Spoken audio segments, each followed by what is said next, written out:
พี่น้องมาทักทายสบายดีและสวัสดีเนาะยามบรรยากาศตอน11 โมงกำลังสีเที่ยงพี่น้องเนาะสุขุสุขคนตอนนี้บอลลี่ก็อยู่เพื่อนทางบ่าวอนงเพิ่นเนาะพี่น้องเนาะมากับพากันกินข้าวกินน้ำแล้วพี่น้องทักทายสบายดีเนาะบ่าวยาวเนาะสบายดีเขากำลังสิพากันออกเดินทางพี่น้องเนาะและสิท่าทางบ่อเตียงเนาะบ่อเตียงเพิ่นกำลังสิพาแม่เพิ่นมาเยี่ยมมายามห่านแม่ทางห่านบ่าวนงเพื่อนบ่าวนงเฮานี่แหละแล้วทางเฮาก็สิพากันถ่าอยู่นี่จักหน่อยเนาะสิพากันกินสมม่วงถ่าพอดีวันนี้ทางบ่าวตูนเพิ่นก็มาอยู่เพื่อนน้องบ่าวนงเพิ่นนี่แหละพี่น้องเนาะมาเห็นกันใส่ผ้าปิดปากเลย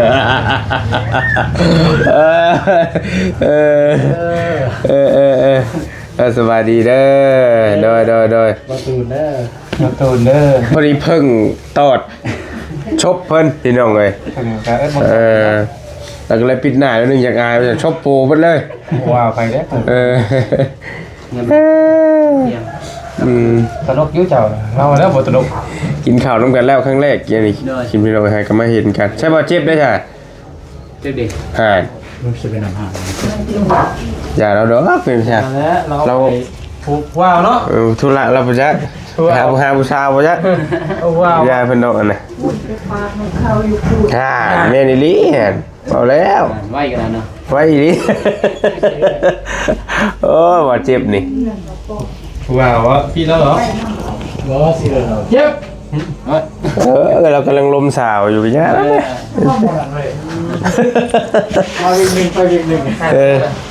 ผู้บ่าวไปเลยเนาะอันทางเบา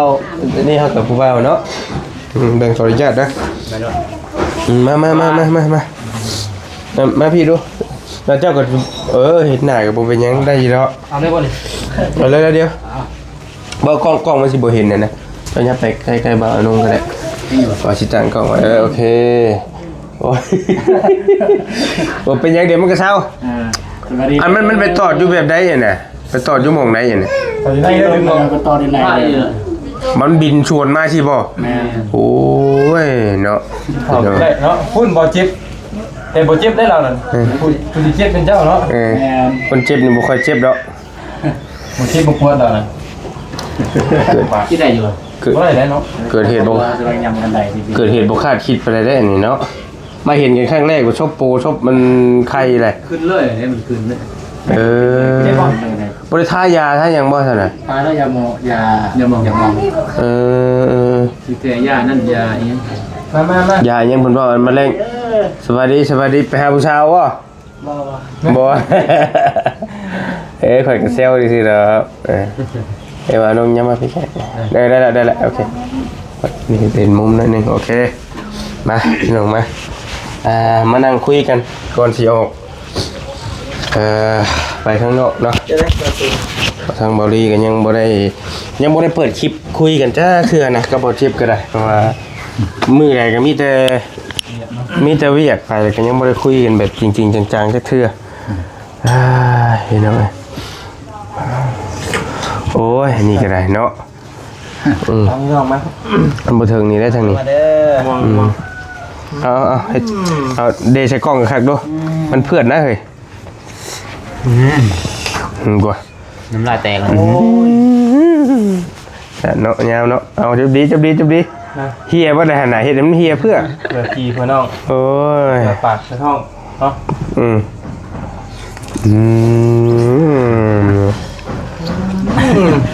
มาเด้อกินสมเด้อ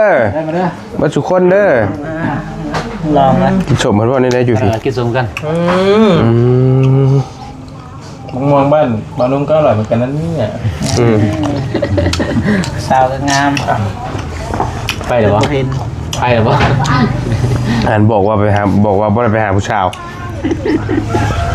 ชาวงามเพิ่นว่ะเดิม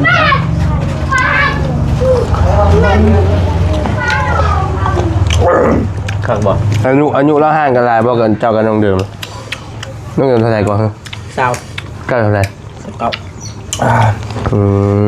กระลายได้นี่เนาะ เป็นหน่อยเนาะเอาน้ำตาล ห่างกัน9 ปีมันโมเป็นอ้ายได้มันเกิดซ้ำกันได้แต่เจ้ากับข่อย นั่นน่ะ แม่ สแปด เราเป็ดย่างเช้าเก้าได้ข่อยนะข่อยเป็นน้องเจ้าอีกใส่ขันบอลเลยนะ สแปดนะสแปดทำกันนี่สแปด ทำกันเดี๋ยว ทำกันบ้านลุงจะคุยก็ 32พูนมันเป็นอ้ายบาเตียงอีกครับ น้ำตาล บาเตียงห่างกัน31อันใช้น้ำตาลเปล่าไปกวนนะนี่พันอีก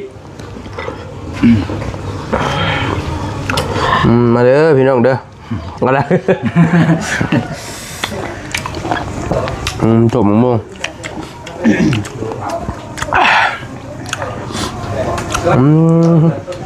ได้อยู่ป่ะ นายกกินอะไรเนี่ยใส่เนี่ยเรียกว่าอะไรสิแม่มาใส่เท่เตียงละสมาจมโม จังเพิ่นมาจังหน่อยเพิ่นมาจังหน่อยกำลังพาแม่เพิ่นกินข้าวเลยสิมาแวะนี้คนคู่เงี้ยแบบนี้เงาเว้ยโอ้โห my god พ่อ no yes เดี๋ยวแล้ว อะไรเนี่ยว้าวเสียงมากเราเสียงนะกินข้าวแรงกากินสูงกินเนาะเล่นกินผู้คือเขาก็แล้วแบบนี้เอาไปปิดอันนี้ให้ใครเนี่ยโอ้โดยสบายดีกากดินพอดีเมย์เพิ่นโทรมาอยากซอยนั่นเบาเจ็บไปเคสที่เข้าไปเมื่อวานนี่แหละไม่เท่าเรื่องร้านหา6 คนนั่นแหละเป็นอยากซอยไปดีละมีบุญสินโดยแต่กับบาปเราอยู่เราก็เพิ่มเพมโบพากันไปอันนั้นกับบริพังไปสั่งมีแต่อยู่เรือแต่พี่น้องเลยบางอย่างจะมีเพิ่นแช่เนาะแช่เพิ่นเรื่องเรากินในคลิปเกือบเขาเหลือก็เหือมึงได้เหือจริงให้ขับพี่น้องเลยเรื่องในคลิปเนาะของมักเนี่ยของมักนี่โอ้ชะเนาะโอ้ยหัวขมเลยเนาะตกกันสิเก็บคืนนายเพิ่งกินเราก็จะกินน้ำลายแตกมันก็จะเกินนะเกินเร็วขับไปเนาะว้าเดี๋ยวหาซื้อส่งให้เมย์มันกันแป๊บนึง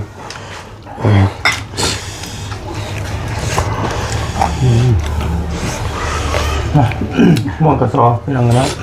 ม่วงชอว่านี่นะแม่นะแม่มันม่วงซอโอ้มาเด้อเรื่องกินนี่ไม่ต้องห่วงบริก็บอกย่ามาเนี่ยดับไหวไม่ได้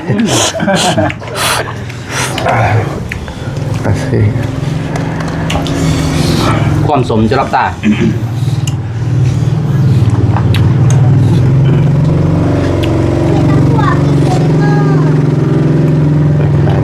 นี่อะไรคนนี้อยู่มาเอาถุงงมเลยจะงมให้มันไข่เลยปั๊บเลยไปจับบ่อยจะไปจับประเด็กถึงประเด็กไปให้ยิงเลยตะไลอยู่เลยกินประเด็กมันกินโอ้อย่างนั้นตะไลอยู่เลยเฮ้ยลืมบอกไปเลยนี่ก็ได้ไข่เนาะแม่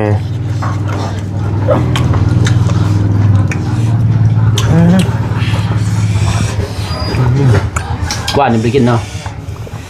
ว่านนี่บ่ย่ากินอยู่บ่ย่าว่านมันกันแป๊บนึงเอาเนี่ยชื่ออยู่ใส่ได้บ้านนี้เด่นเลยมาขอจะถ้วยได้ป่ะถ้วยห่อไปบ่เพราะว่าเราเหรอกินบ่ไรโอเคได้ละใช้น้ำเบิดเลยนั่นแหละโอ้บ่ยาวนี่กินบ่ได้เพื่อมึงเพื่อพวกเลยแล้ว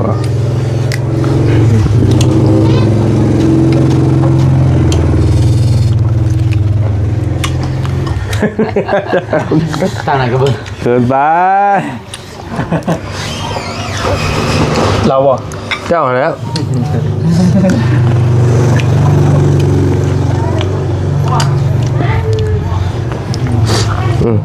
พอแล้วพอแล้ว พอแล้วประมาณว่าอันนั้นเลย น่ายากเลย สาสุขภาพนำ อาชายสุขภาพมันเลยเหรอ ได้นะ อืม อยากเสียดายก็เสียดายหรอก เพชรบาทเนาะกินศพพี่น้องเลยเนาะกำลังหนามะม่วงอ่อนได้ช่วงนี้ก็ได้ เกี่ยข้าวนี่บ่ได้กินหยังดอกข้าวกินข้าวเกี่ยข้าว เรามีแต่จะมาถามไทยเบาตูนเนาะกับเบาเจ็บเล็กๆน้อยๆเห็นแล้วพี่น้องเลยเพิ่มเติมเนาะเรื่องการเฮ็ด YouTube เฮ็ดอีหยังเฮาต่างๆนี่แหละ นั่งรถไปได้ก็ได้ค่อยนั่งค่อยปวดขาอันถ้าเจ้า3คนเป็นหมู่กันบ่ เลยแต่ซ้ำโมแล้วเพราะว่าแต่ว่าฮู้กัน กันย้อนเฮ็ด YouTube นี่แหละ ทุบเนี่ย เราสนิทกันก็นับถืออายน้องกัน ไปมาหาสู่กันนะ พอจะได้กูจะไหนอยู่ ใจเข้าใจเพราะว่าเฮามาตอนนั้นแหละบ่ทันเฮ็ดเนาะพระเจ้ายังบ่ทันเฮ็ดเนาะ แม่นยัง เฮามาตอนนั้นค่อยมาครั้งแรกอันเด้ ตอนอายมานี่น้องเฮ็ดแล้ว เฮ็ดแล้วบ่ เฮ็ดเกี่ยวกับเพลงซองเก่าเนี่ยแต่ว่าบ่มีคนติดตาม เกี่ยวกับเพลง แม่ ห้องเพลงบ่ แม่น โอ้ แต่ว่าบ่ปัง แต่งได้จากเพลงเลย เพลงเนี่ยมีอยู่บ่ม่วน ลองดู ร้องให้ฟังได้อยู่บ่ โอ้เสียงสดบ่กล้าปานใด ว้าว อัดละ แล้วเป็นนักร้องก็บ่ได้เนาะ อืม จะขึ้นเวทีแม่นบ่ อืม บัดเพลงมันดังแล้วเนาะมัน ห้องอัดซื่อ เพลงดั เดี๋ ง ยวร้ายจะไปห้องไปให้พักนิดน้อยนึงอย่างนี้นะเสียงนี่นะเพลงประมาณได้จะแต่ง ยิมฮอป ธรรมดา ผมงงดอกว่า ส่วนใหญ่อยากห้องเพลงฮิปฮอปพอได้ใส่ออโต้จูนในลายหั่นนะเพราะว่าเสียงเฮามันบ่ม่วน เพราะเคยหมอกคือพอไปแล้ว บักได้แล้วแรปนะแรปเปอร์นะนี่บ่ เยอะๆอัน เพราะว่าคันนึง เอาได้ไหม ไล่เลย เพิ่นเป็นล้านคนนะ ฮะ อาย อาย เปลี่ยนอาชีพเลย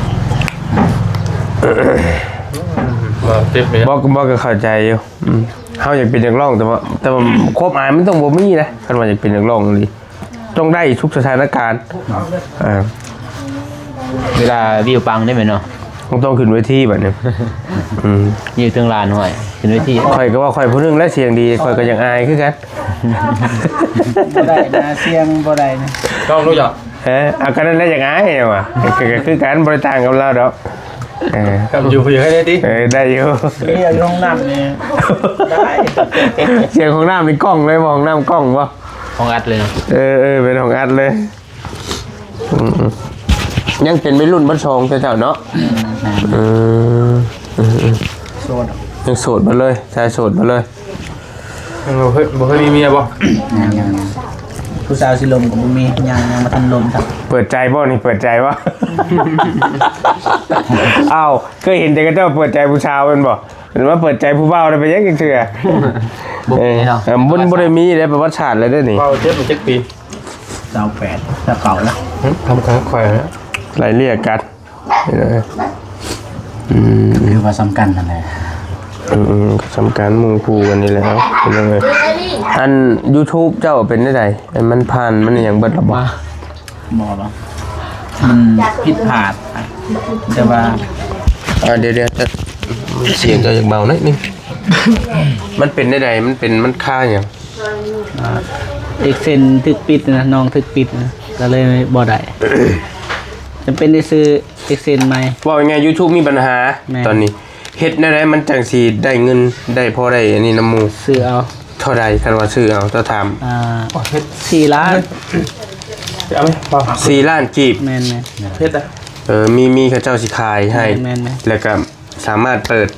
มีรายได้คือหมู่ปกติปะนี่ ๆเด้อ เส้นน่ะมันถึงปิดไปได้บ่ บ่ค่อยสิพยายามเว้าย่อๆให้มันกระชับนะบ่อยากให้เว้ายาวปานใดคือ YouTube เราน่ะมีปัญหา และถ้าว่ามันสิ มีรายได้สร้างรายได้ปกติคือหมู่นี่ต้องใช้เงินประมาณ4ล้าน แม่น เพื่อซื้อเอเซนกับเจ้ามา แม่น จะไปถามอาจารย์บ่เพิ่นบ่ แม่น ผู้เฮ็ด YouTube เพราะว่าบอลลี่ก็ได้คุยกับเราอยู่เรื่อยๆอยู่มาเห็นกัน 2-3 มื้อพี่น้องเอ้ยตัวนี้ก็คือบ่เจ็บนี่ก็ไปซื่อๆได้ไปแล้วก็ไปแนะนำบอลลี่บ่ยาวว่าเคสนั้นเคสนี้เพิ่นก็พาไปบุกจนค่ำจนมื้อแต่เราเนี่ยบ่ได้เงินบ่ได้เงินจักกี่จักบาทพาไปแม่ ไอ้มักเรา ใจมากอยากซอยอยากช่วยเหลือว่าซั่นมักในด้านนี้ แม่น เนาะ แต่ก่อนก็จกเงินเอาเองบางทีไปเทเล็กหน่อยก็จกเงินเอาเองเขาไม่มีแรงใดเลยก็อยากมาไปเห็นเคสแบบอีตัวนี้รีรอเขาก็จกเงินเอาให้10,000บัดเตซ้ำนั่นนะก็มี FC เขาเมนอยู่ครับว่าคือให้น้อยแท้ที่จริงนะเขาอยากให้หลายบ่มี เขามีสิ่งไม่ทราบเขาก็ให้ซ้ำเขามี คือกันเข้าใจว่า บางมือไปแต่ละมัดมือแล้ว ขายลงเดิมมาจริง30,000นะ มันมือได้2คลิป มันโอ้ไผบ่เฮ็ดบ่ฮู้ดอกพี่น้อง แม่น บ่เฮ็ดบ่ฮู้ดอกมันต้องมีรายได้ระดับหนึ่งน่ะจังสิอยู่ได้คือจังสิไปแบบอันนี้ได้เห็นนะกับใจมักนี่กับใจบ่มักนี่ก็ไปบ่ได้อีกได้ ขี่รถจักรเนี่ยกันว่าตรา เติม แม่น เสียน้ำมันมูกอีก ใจมักครับ เอาใจหมัก ใจมัก ซอย คือว่าแล้ว ใจมักเขาบ่มีทุนหนุนหลังกันตาย ตายกันได้เลย เลย เห็นไหมก็เข้าใจอยู่ตัวนี้ก็ได้เพราะว่า จุดเริ่มต้นเนาะ ทางบริบ่ไผกระพานนะเบิดนั่นแหละเฮ็ดมาเนี่ยมันฮู้เบิดนั่นแหละเพราะเขาต้องใช้ทุนตัวเองเบิดนั่นนะ ก่อนจะออกจากเฮือนก็ใช้น้ำมันล่ะ แม่นแล้วอยากช่วยอยู่เห็นเลยอยากช่วยแต่ช่วยบ่ได้บาดตัวเองก็ยังสิบ่รอดเลยนะ เห็นดูเขา เอ เนี่ย อประมาณนั้นเห็นไหมคือบ่ทีมงานแหละแต่ละคนก็ สิ ใช้ ให้สมมุติเนาะสิให้20,000สมมุติเงิน50ให้ซ่ายัง30ได้ไปผู้เดียว แม่ ไปได้เทื่อนี่ไปเบิดมือแต่ว่าบางทีก็ได้คลิปหนึงสูงสุดก็2คลิปเก่งสุดแล้วเพราะว่าเราบ่มีทุนเด้มี ไป ทุน ไทยซื้อกับไอ้ต้นนี่บัดนี้เฮาเป็นไอ้ต้นบัดนี้สิเว้าบัดเฮาเว้าไปเว้ามาถามเพิ่นบัดเพิ่นให้นำนี่บัดเฮาบ่มีสิเอาหยังให้ก็บัด คือบ่ได้กินใจเลยบ่เจ็บเราว่ามื้อน่ะจักอันเราบอกว่ามาถ่ายแล้วอยากช่วยอยู่แต่เฮาเองก็ช่วยเขาบ่ได้อีกจังซี่นะเราว่าสุดจะอยากช่วยแต่ว่าช่วยบ่ได้เลยบ่เลยก็เลยโอ้ยนึกถึงตอนเฮ็ด YouTube ใหม่ๆนะทีมงานเฮ็ดแล้วเฮามาถ่ายอยู่แต่เฮาช่วยเขาบ่ได้เฮาบ่มีให้ช่วยหยังเขาบ่ได้จังซี่นะ เสื้อตัวเองยังบ่ได้ชิงรถทั่ว ก็เลยกินใจแห้งนะ อย่างเราทัวร์3คนยังเว้า เออ ยังแนมหน้าใส่กันนี่3คนนี่ทั้งวายแนมหน้าใส่กัน มื้อนั้นนี่ เข้าใจ ยอมรับว่าน้องบ่มีเงินพอกีบมื้อนั้น เออ บ่มีอีหลีก็เลยว่ามื้อนี้นี่ยอมแล้วบ่มีพอกีบแล้วว่าตูนนี่เราเซ็นหาหมู่ก็โอนให้พอดีให้ขาดยาง จักเดือนละเห็นมา นับแต่นี่เกี่ยวกับอันนี้ก็4-5 เดือนนะก็ไล่เอา ยังบ่ทันได้หยัง แต่ เนาะ ละมือนี่ไล่เอาไปแต่ละมือนี่ขี่รถนี่ ขายข้าวบ่จักชอบล่ะบ่มีคนข้าวขายใช่มั้ยบ่ มันมีเขาคายนะพอบ่เห็นหน้านี่ ซื้อเขากินด้วยกัน คือบอลลี่ช่วงแรกๆก็ได้บอเตียงแล้วเป็นซัพพอร์ตบัดทุกสิ่งทุกอย่างซะ เด้อ ให้มีอ้ายซัพพอร์ตเพิ่นเอาเงินยืนเงินทุนเงินหยังให้เทื่อละล้านเทื่อละใดสินะเฮาก็ไปเพราะว่าคันมาทางไกลที่แห่งนักได้นี่2-300ลัก พยามา เติมน้ำมัน มาเรานี่ก็ได้บอดี้ได้ซัพพอร์ตเนาะ ซัพพอร์ตเนี่ยบ่ได้ซัพพอร์ตจังได๋ ว่าเทียมกันตังบ่ บ่ได้ซัพพอร์ตจังกันน่ะ น้ำมันนี่ไม่ได้บอกแล้วเพื่อนอีกแล้วพี่น้องเลย บ่ แต่เพื่อนแต่เที่ยวกัน ตั้งใจสิมาอยู่แล้วบ่มีปัญหา เดี๋ยวไปกันข้าอยู่ข้ากินกันข้าใส่แล้วกัน เด้อให้ ใส่เลยบอดี้นะ บ่ดอกเขาตั้งใจสิมาอยู่แล้ว แม่แม่ก็ได้มันกระจาย บ่ก็เกี่ยวไว้กันใจมันกับทีมงานเขาแต่ละคนน่ะใช้เงินโบน้อยพี่น้องแต่ละเดือนหลายหมื่นบาทเฉพาะค่าเดินทางค่าอยู่ค่ากิน ใส่รถใหญ่เนาะ แม่นถ้าได้ไปได้มีการไป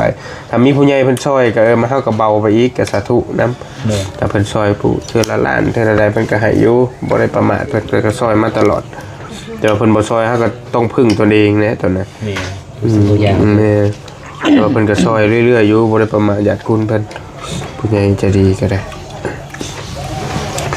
ยังบ่ได้หยังตอนนี้เนาะทางบ่ แต่ บ่ ก็ เจ็บ มีอยู่ เฮาก็ได้ แม่เราว่าสิเอาเงินให้ อืมเพิ่นก็ว่าอยากช่วยอยู่ติ แม่เราว่าเอาเงินให้ โอเคเป็นจังได๋ประมาณ200 ดอลนะแต่เพิ่นว่าได้ชัวร์บ่เจ้าเว้าตามเจ้าเว้ากับเพิ่นนะ ได้ ให้ปรับก็ได้ปรับเลยเนาะ ทุกอย่างมันต้องใช้เงิน นี่ ได้บ่ได้ก็เสี่ยงนะ เสี่ยงไป แต่เพิ่นก็เป็นอาจารย์ใหญ่เพิ่นก็สิบ่กดโกงหรอกเนาะเสี่ยงเพิ่น บ่โกงบ่โกงหรอก เพราะว่ามันชื่อเสียงเพิ่นก็ เพิ่นต้องเฮ็ดให้เฮาได้ก่อนแล้วจะเอาเงินเฮาจะก็จังจ่ายเงิน เพราะว่าชื่อเสียงเพิ่นเป็นในต้นระดับอาจารย์เพิ่นเนาะที่มันนั่นน่ะบ่ บ่ต้องเอ่ยชื่อก็ได้บ่เป็นหยัง แม่นั่นแล้วนั่นแหละ เอาไม่ให้เบานี่หรือเปล่านี่ก็ประมาณเบานี่บ่ได้อยู่บ่ ได้เยอะ มันไปหมดเลยเนาะโอ้ยใช่ เจ้าเบิ่งเมื่อไหร่เขาจะ กับบุมีอย่างนี้กับทามไทยกันพี่น้องไง เบิดเลยผมรอเบิดเลย เบิดคมโลหมดเลย ไปหาผู้ชาวตายแล้วนี่เนาะนี่เนาะ ใส่หน้ากากแล้ว ตวิดในภาษาแลนด์มาประเทศนี้แลนด์นี้เลย เขาเลยเหรอที่แต่เปิดมา ดูกันก็มานี่กับพี่น้องไอ้ทางบอลลี่นี่กับขอกับน้ำนี่กับมา2-3 มื้อบ่ได้ชื่อบ่าวน้องเฮ็ดท่าชูมือชูมือเลยเอาเงินให้ก็บ่เอาเฮ็ดท่าชูมือเช้าแรงต้มไก่ลาบชิ้นชูกินชูมือ กันพี่น้องเลยเนาะเราดีเราเตี้ยงกันที่งานกันคือว่าเมื่อไหร่ทุกทำเป็นว่าที่เป็นมากกันคือว่าผมเป็นยังถึงตอนนั้นตามป้ากัน ต้อนรับตลอดทางนี้ก็ได้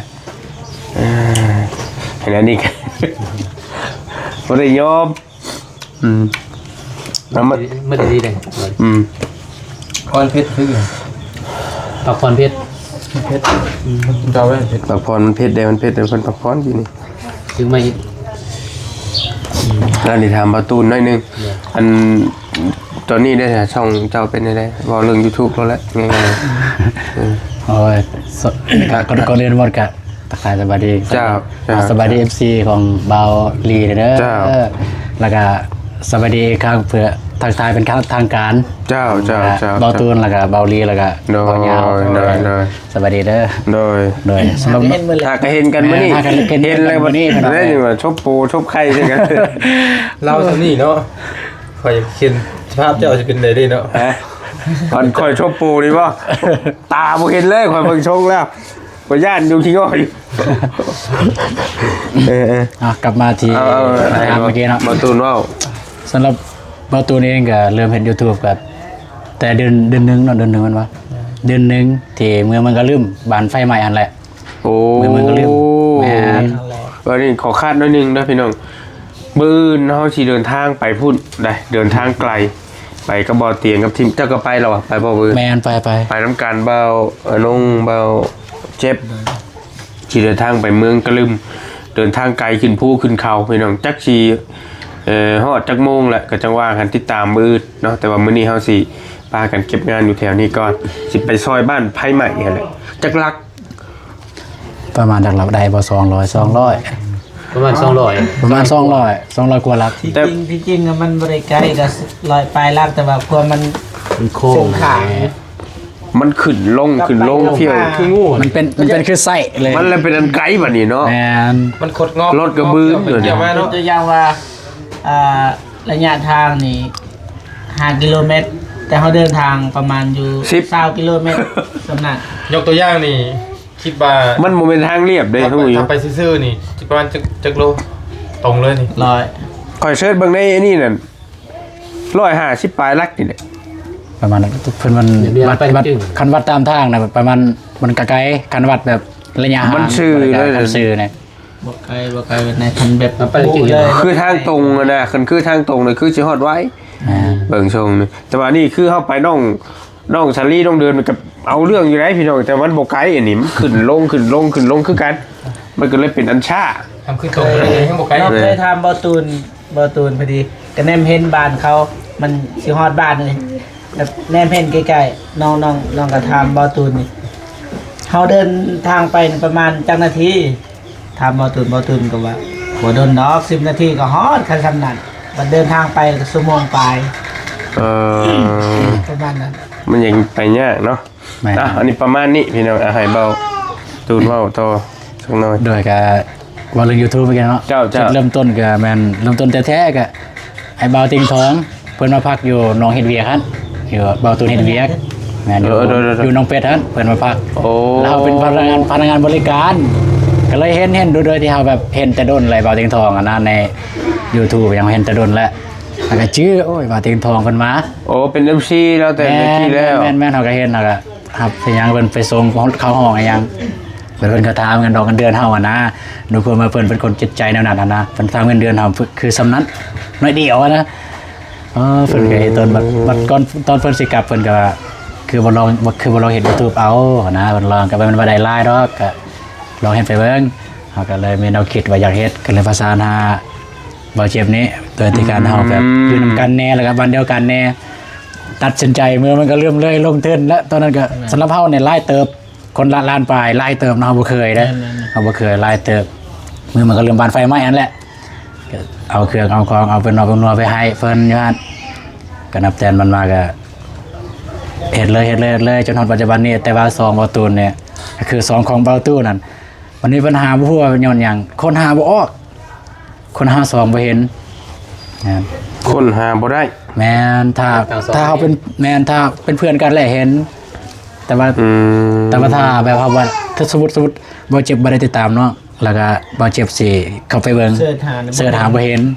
แนวนั้น FC ได้หลายคนว่าบ่เห็นเฮาก็เลยตัดสินใจกับบ่เจ็บว่า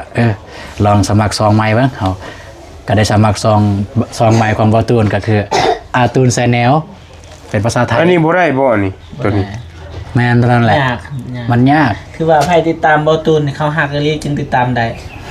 บ่ค่อยค้นหาคือเห็นอยู่ เห็นเป็นคลิปเลย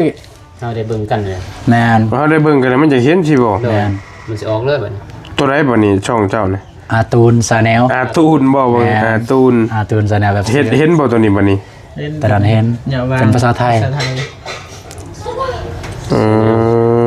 อย่าวางใน channel บ่ แมน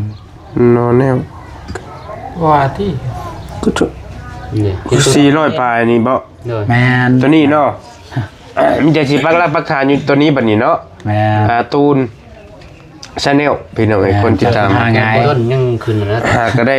400 จะได้400 บ่เฮาเริ่มเด้หาก็ได้ลงหาก็ได้ ฝากนะเด้อ ซื้อได้หัว400มันถือว่าดันนะ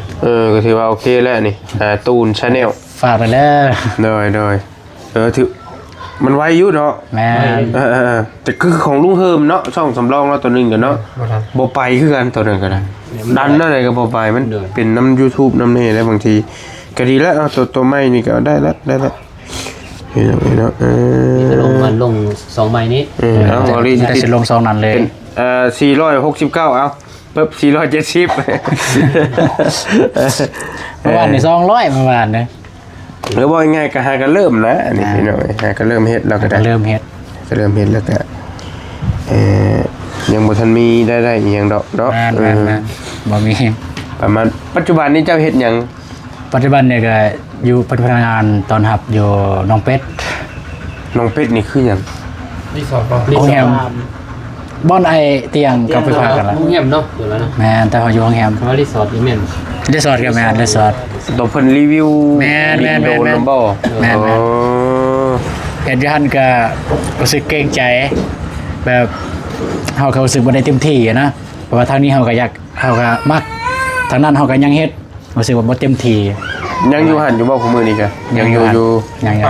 แต่ว่าบ่เต็มที่ ก็คือว่านนี่แหละเพิ่นก็บ่ได้ไปนี่ แม่น ถ้างานรักเฮาบ่ได้ 2มื้อบางทีเพิ่นบ่ได้ไป3มื้อยังมาในห้องเลย แม่นนั่นน่ะ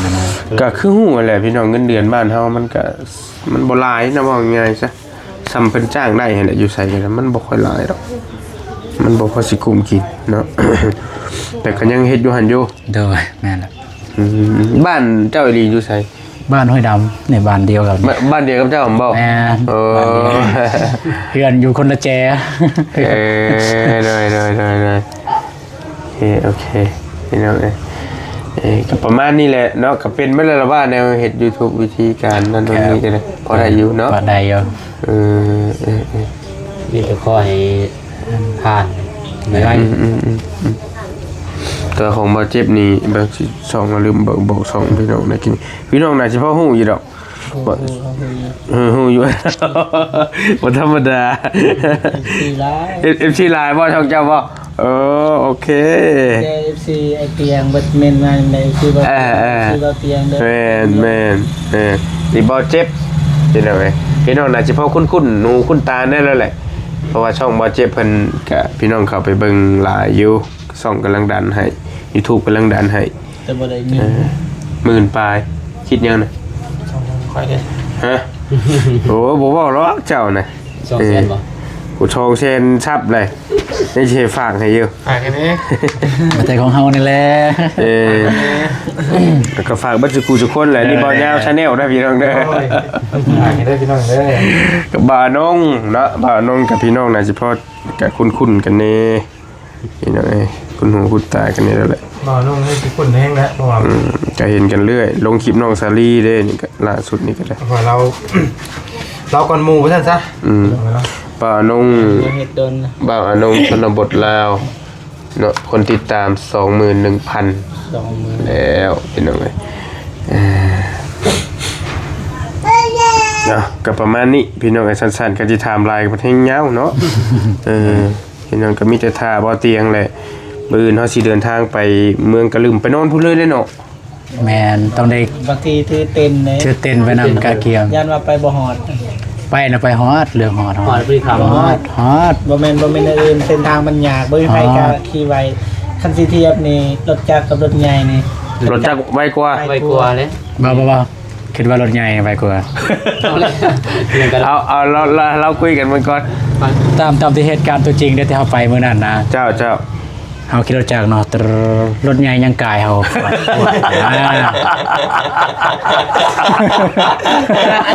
เอาแท้ กระมังแล้วบัดนี้ อยู่ทางพุ่นละ อันนั้นต้องผู้ยาก บ่แม่นผู้ยางอันนั้นทางที่เข้าไปเมืองไฟใหม่นั่นแหละ น้อยอยู่ไหนบ่คือรถใหญ่เพิ่นสิทันเด้อเพิ่นรถจักรกี่ทันเด้อบัด เฮลี่ เฮาได้เปรียบตอนทางยางเด้ เห็นบ่วีโก้ตัวอยู่บนเฮาล่างรถนะ ออกไปก่อนมาทำไปนำหลังไม่เห็นสิทัน จะได้เนาะรถจักรไก่ไว้ ไป ก่อน ก่อนนี่เข้าไปก่อนเฮากินข้าวซ้ำๆสิกินข้าวแล้ว กันนั่นแหละเปรียบเทียบว่าคันรถจักรไว้ก่อนเฮาต้องทันรถใหญ่อะนะเนี่ยเฮาบ่ทันเลยคือบ่เห็นมิดอีหยังเลยบ่เห็นเลยนะ บ่ อีหลีตัวนี้อีหลี ไม่เบาตูนว่าก็คือเฮาเห็นรถใหญ่บอนห่วยเนาะเดี๋ยวเห็นรถเขาก็เดินทางพอดีเขาก็ดังไฟต้มมีกินมีซ้ำซาสิกินมี บ่เจอว่าบอลเฮาไปเจอเฮือนหลังนึงเฮือนมีเด็กน้อยหลายแล้วเฮาก็ซอยเรืออยู่หั่นเฮาก็แจกเครื่องแจกของปุ๊บ โดย แล้วบัดแล้วเฮาลงคอยมันมีคนใดตามมาทำหลัง โดยกายบัดนี้ กายเฮา เฮาหยุดโอ้ไปเบาตูนเฮาหยุดเขาก็กายเลย มันเข้ากายอันเฮาบ่ทันเลยรถคันน่ะ บ่ทันเลย มิดเลยบ่ทันเลยอีหลี อะไรเบาตูนยังงง ว่าแท้ เฮาได้หยุดแม่นว่าหยุดไทยคลิป เอาอยู่ไทย คน คิด ใดเขาก็กายไป นะ พอดีเฮาก็ไปบัดนี้เฮาบ่ทันเขามันบ่ นะ วันน่ะคนใดกายเฮาก็ตอนเฮาลงคอยอันละตรเจออยู่ เริ่มเตะแล้วของไปน้ำเด้อ มาทำเป็นตัวจริง 1 2มาเนี่ยเฮาขี่รถจักรเขาก็พักหลายบอนเด้แบบพักผ่อนรถอ่ะนะ บอกก็ลองก่อนว่าคนเกี่ยวจักลุงยิงอย่าไปก่อน ลองให้ขี่รถจักรแม่ แล้วก็คันพักพรนี่ยอมรับว่าบ่ไหวอยู่แล้วคันว่าเรื่องไปนี่ตอนเฮาไปบ่ตอนเฮาเมื่อนี่รถใหญ่บ่ทันเฮาเด้เห็นบ่เฮาตอนเฮาขากลับนี่บ่มีไผทันนี่คนมันไหวขี่รถใหญ่บ่กล้าขับไวซำนั้นทางมันบ่อยากอันนั้นปาน บ่ ใดเด้ อยากถามว่ามื้ออื่นเฮาจะเดินทางแต่นี่จักโมง ยังว่าบ่ได้นน คิดว่า ต้องขากัน บ่เตรียมกัน แม่ ศึกษาดูกันก่อน คุยกับบ่เตียงก่อน กันคันแต่เช้าก็บ่ค่ำแต่ว่าเฮาออกเดินทางแต่นี่ตอนเฮาก็แต่วันโพนน่ะ1 โมงย่างแล้ว กินข้าวอยู่หั่นก็12 โมง ไปนอนอยู่หั่นพอดี 1 โมงย่างแต่วันโพนน่ะ 8 โมงกลางคืนเพราะว่ามันหนาวแห้งเลยครับรถบ่ได้ จนบ่รู้สึกเมื่อแล้วนะขับรถนั่นซิ ถ่ายคลิปแล้วบ่ได้ลงเดี๋ยวนี้นี่เพราะว่าความจำเต็มทุกที ลบทีมแล้วเด้อนี่ อืมมันเป็นทางยางผสมกับทางแดงบ่หรือว่าจะได๋ บอกว่าทางแดงเลยเข้าไปใน ทางหิน วิท ทางย่างเลยก็ต้ม วิท ใส่ โต เป็น ยเมืองโตยก็มันมีทางเข้าในกับทางแดงเลย ยาวบ่ทางแดง ว้าย ยาว ครึ่งกัน โอ้ครึ่งกันเลยทางแดงกับทางยาวนี่ครึ่งกันเลย แม่ เข้าสู่ชนบทอย่างเดียวเลยชนบทแล้ว ธรรมศาสตร์ บัดวิทย์หันวิทย์บ้านอื่นสิเข้าบ้านปูงบ้านสลุยนี่บ่มีหมู่บ้านเลยอันบ่มีหมู่บ้านเนี่ยเฮ็ดแต่ธรรมศาสตร์อย่างเดียวบ่มีสัญญาณบ่มี อันหมู่บ้านไผ่ใหม่นั่นไกลกันบ่ครับทางใหญ่ ไกลสุดเลย บ่มีสัญญาณเลยเนาะ ไปเลย สัญญาณบ่มีเลยเนี่ยฮะ บ่มีเลย หมู่บ้านไฟไหม้กะ ไม่ได้ฟัง FC เลยบ่ได้ลงคลิปอีกยัง เบิ่งสิ การสื่อสาร จะให้เบิ่งนะ เขาวาดแผนที่ให้เลยเด้อ ในแผนที่ เมื่อวานนั้นมันมีสัญญาณแต่เมื่อวานเดินมีอยู่หรอวะ บ่มี ผมมีเริ่มเลยนะ เอามันใกล้ได้ซ้ำ เขียนนั้นบ่มีเลยบ่ สิ ยาว กลับไปได้นี่มันใกล้อะ คือว่าไงเขาตัดขาดสัญญาณมือหนึ่งเลยที่นี่หรือเปล่า แม่น แม่นคันอยู่2มือก็ตัดขาย2มือเลยบ่มีหยังบ่มีไฟฟ้าบ่มีสัญญาณบ่มีหมอบ่มีแพทย์หยังบ่มี เพศบ่มี ไม่ได้ถือ อุปกรณ์ ถือเองเจ็บไข้ได้ป่วยพอดีช่วงหนึงนี่ตอนไปทบิดนะเบาตุ้นบ่ทันไปพอดีน้องบ่สบาย เขาก็ถามเจ็บหนักบ่รู้เขาก็ว่าบ่เป็นหยังที่จริงนะเขาถามว่ามียาเขาว่าบ่มียาเขาก็ว่าบ่เป็นหยังเขาก็นอนสิตายนะตื่นเช้ามาเช้าเอง บ่จากบ้านอันนั้นกับตัวเมืองที่มันมีสัญญาณไกลกันบ่จากหลัก ประมาณอ่า50ประมาณนั้นนะเกินนะแต่ทางนั้นฮอดบ้าน อยู่ในบ้านไฟไหม้ บ่50นี่ยัง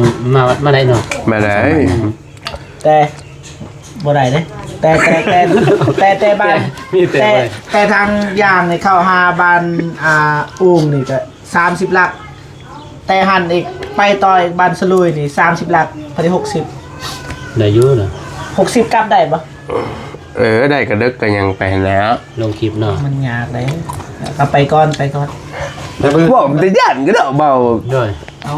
บ่เจ็บไหม ก็คือเอาเบาเลยจนสิกลับไปถึงทางแล้วบ่ให้กลับ แต่ว่าน้องกับว่าจังนี้คันเราจะกลับเลย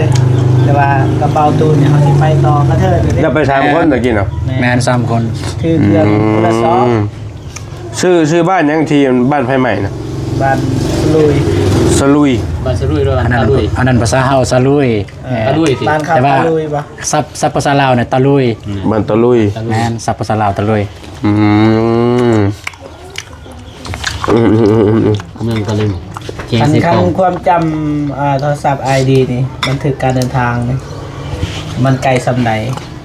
ขนาดว่าทบิดนี่เบาตูนโบเสือได้คิดว่าเบาเจ็บตัวนะว่าบ่ไกลนะบัดเพิ่นไปเจอตัวจริงโอ้บ่เลยว่าระดับ3ทบอันนั้นดักจริง อันดักจึงเจ้าก็ไปเคยไปแล้ววะ ดังจริงเฮายังบ่ทันได้ไป บ่เลยว่า ไป 3ทบ เลย อืม แต่ว่าเฮาไป บอลเฮานอนนี่เพิ่นว่าฮอดแต่เฮิงแล้ว เอากันนี่แหละก็ไปเบิ่งตัวจริงน้ำกัน โดย พี่น้อง ยันว่าสิได้ไปเทื่อเดียวนะลาบเลย น้อยนักคนสิแบบหอบ2ไม่ได้เบาเจ็บนี่สิหอบ3 อืม เพราะว่าเฮาเตรียมใจนะครับเตรียมใจว่ามันไกลแล้วพูดแล้วมันไกล ต้องเตรียมกายเตรียมใจไปเนาะ เตรียมใจ ไอ้พ่อ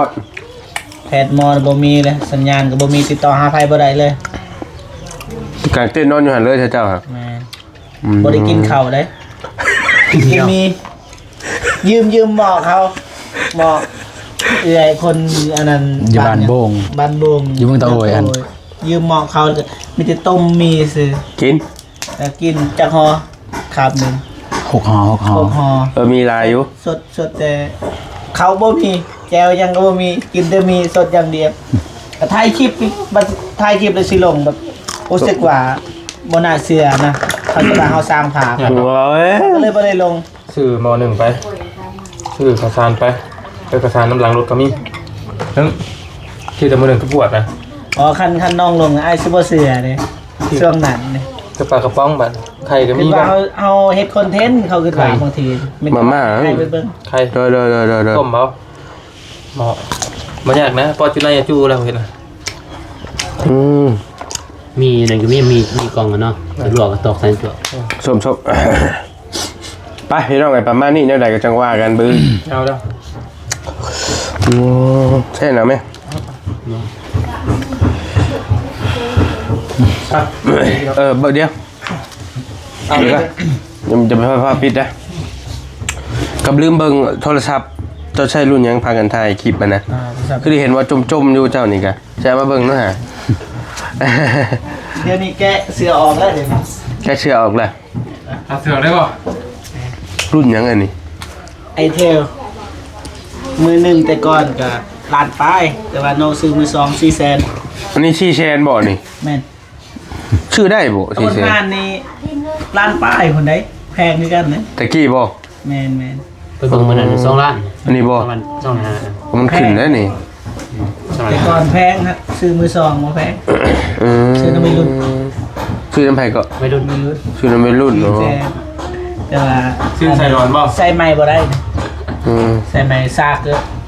ตัว เปิ อ ด ย่าง แล้วชีแชนมันก็500กว่าบาทนึง 10ชั่วโมงซากเต็ม แต่ 3,000 นี่เนาะ 3,000ยังใส่บ่ได้ใหม่บ่ห้ ใส่ องฮับ ไม้บ่ได้เสียดาย เอาลงก็บ่ได้ติ บ่ห้องฮับ อืม แต่เก็บเงิน 14เขาก็ว่าโอ้สองบ่จุดเพราะว่า